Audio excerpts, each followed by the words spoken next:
Hi mga karag-karag! Welcome back to my vlog. Isang magandang makulimlim na umaga sa inyong lahat mula dito sa Lasak City. At ito na nga ang mga latest kaganapan, mga ganap ngayon na pinag-uusapan ng mga active na mga chismosa at mga chismosa sa social media sa katatapos lang ng runway challenge ng Miss Grand Philippines 2025. Di ko kinaya yung mga paeksena nila sa rooftop, mga karag-karag. Ang gaganda ng mga kandidata ngayon sa Miss Grand Philippines 2025. Eto na, diritsahan na to, walang paikot-ikot mga ichuchubirichi.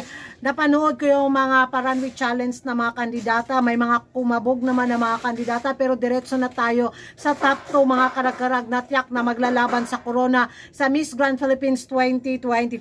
Kita nyo yung performance ni Aneta Gomez at ni Ima Tiglao. Ay, wala.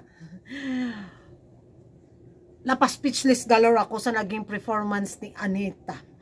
Very CG kayo ang galawan, bitaw yung paana-ana, bitaw sa sarong.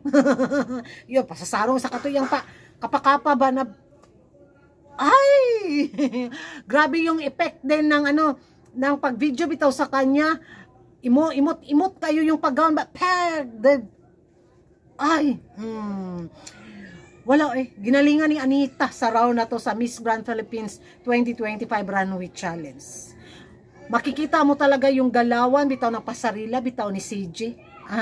Tapos dagdag mo pa yung kaseksihan ng kanyang baywang na nahiya yung bilbil ko ba. Nasabi ko talaga sa sarili ko kung hindi lang bitaw sumali si Ima Tiglao sa Miss Grand Philippines 2025, masasabi ko taon ni Anita. But sad to say, hindi naman talaga maitago natin. Umaariba naman talaga yung aura ni Ima Tiglao bitaw sa runway challenge din, kumabog naman siya. Pero nakulangan ako sa pa-execution ng kanyang yung gaya kay Anita ba, na nadala talaga niya yung emosyon ng kanya bitaw pa-dress, yung kanyang pa-gown.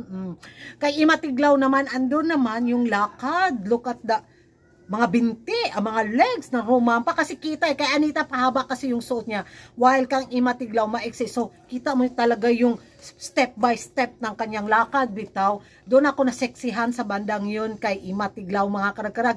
But doon sa kanyang galaw-galaw bitaw sa kanyang gown, wale. Kinabog talaga siya ni Anita. So sa round na to, ibigay ko ang top 1 kay Anita Gomez. So kahit para sa akin, kahit nalamangan ni Ima Tiglao yung naging lakad bitaw ni Anita, pero overall performance kay Anita ako sa round na to. Ay nako, ewan ko sa inyo mga karag-karag kung magkapareho ba tayo ng opinion. Kung hindi man, magrespetuhan na lang tayo dito mga chismoso at mga chismosa.